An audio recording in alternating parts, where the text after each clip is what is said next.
আসসালামু আলাইকুম প্রিয় খামারি ভাই ও বোনেরা, যেখান থেকে আজ আমার এই প্রতিবেদনটি দেখছেন সবাইকে অনেক অনেক ধন্যবাদ। আশা করছি আল্লাহর রহমতে সবাই ভালো এবং সুস্থ আছেন। তো আজকে আলোচনা করব গরুর কৃমি নিয়ে।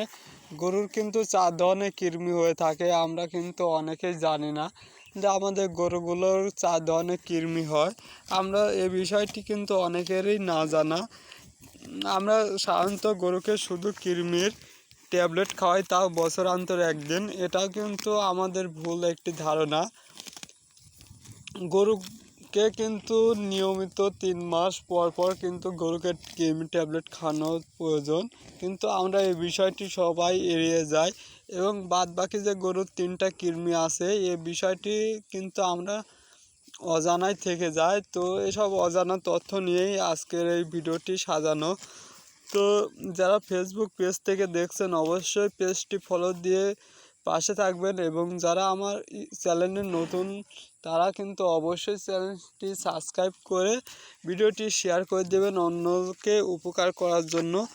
তো আর কথা না বাড়িয়ে মূল ভিডিওতে চলে আসা যাক। তো আজকে যেহেতু আলোচনা গরুর কৃমি নিয়ে, গরুর কিন্তু 4 ধরনের কৃমি হয়ে থাকে। আর এই 4 ধরনের কৃমি কী কী কৃমি, এ বিষয়টি কিন্তু প্রায় 90% মানুষই আমরা জানি না। তো 4 ধরনের কৃমি, প্রধান কৃমি গরুর লিভার কৃমি। এটা কিন্তু আমরা বছরান্তর একদিন ট্যাবলেট খাওয়াই, কিন্তু এটা ঠিক না। আমাদের গরুগুলোকে লিভার কৃমি দূর করার জন্য কিন্তু 3 মাস পর পর কৃমির ট্যাবলেট খাওয়ানো উচিত। যাই হোক, এটা মূল বিষয় না আজকে ভিডিওর। তো ভিডিওর মূল বিষয় হলো গরুর কৃমি, কয় ধরনের কৃমি থাকে এই বিষয়টি নিয়ে। তো আমাদের গরুগুলোর কিন্তু 4 ধরনের কৃমি থাকে। 1 লিভার কৃমি, 2 ফুসফুস কৃমি, 3 চামড়া কৃমি এবং 4 চোখে কৃমি। চোখে কৃমি হয়েছে আপনারা কিভাবে বুঝবেন? তো দেখবেন অনেক সময় কিন্তু গরুর চোখ দিয়ে পানি পড়ে।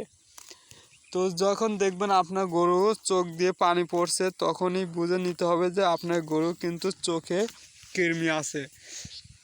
এবং 3 নম্বর বিষয় হলো গরু কিন্তু চামড়াতে কৃমি থাকে। আমরা কিন্তু অনেকেই জানি না যে গরুর চামড়াতে কৃমি থাকে। তো গরুতে চামড়াতে কৃমি থাকে এবং চামড়া কৃমির জন্য কিন্তু আপনাদের ইনজেকশন দিতে হবে। আর 2 ফুসফুসে কৃমি। এই ফুসফুসে কৃমি কিন্তু এই কৃমির জন্য কিন্তু আপনাদের গরুগুলা গোল হয়ে যায়, পেট বড় হয়ে যায়। আমরা বলি যে কৃমি হয়েছে, গরুকে কৃমির ট্যাবলেট খাওয়ালেই পেট ছোট হয়ে যাবে, কিন্তু এই বিষয়টি একদম ঠিক না। কারণ গরুর আমরা যখন ট্যাবলেট খাওয়াই, সেটা ট্যাবলেট খাওয়ালে গরুর লিভারে যে কৃমি থাকে এই কৃমিটা নষ্ট হয়ে যায় এবং গরুর খাওয়ার পর যে পায়খানা করে এটা ঠিক হয়ে যায়। গরু লিভার কৃমির জন্য কিন্তু গরু মাঝে মাঝে শক্ত পায়খানা করে, মাঝে মাঝে নরম পায়খানা করে, এটা এর লক্ষণ। আর ফুসফুসে যে কৃমি হয় এই কৃমির জন্য কিন্তু পেট গোল হয়ে যায়। আমরা কিন্তু এই বিষয়টি অনেকেই এড়িয়ে যাই। তো ভিডিওটি যেহেতু বিষয় কৃমি নিয়ে, সেহেতু আপনাদের গরুগুলোর কিন্তু 4 ধরনের কৃমি সাধারণত হয় এবং এই 4টা কৃমি কিন্তু খুবই ক্ষতিকারক। আর গরুর প্রধান শত্রুই হলো কৃমি। গরুর শরীরে এবং পেটে যদি কৃমি থাকে তাহলে কিন্তু গরুর স্বাস্থ্য ভালো হয় না, গরু হ্যাংলা হয়ে যায়, খাওয়ার পরে কিন্তু গরু ঠিকভাবে শরীর ওঠে না। তো এসব বিষয় নিয়েই আজকের ভিডিওটি। তো ভিডিওটি ভালো লাগলে অবশ্যই ভিডিওটিতে লাইক দিবেন এবং ভিডিওটি অন্যজনকে উপকার করার জন্য শেয়ার করে দিবেন, যাতে অন্য ভাইরা ভিডিওটি দেখে তারা সঠিক পরামর্শ পায়।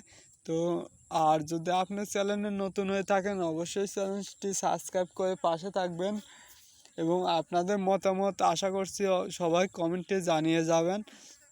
এবং যদি ভিডিওতে কোনো ভুল ত্রুটি হয়ে থাকে অবশ্যই আপনারা কমেন্টের মাধ্যমে জানিয়ে দিবেন। তো ভিডিওটি এখানে শেষ করছি। আসসালামু আলাইকুম।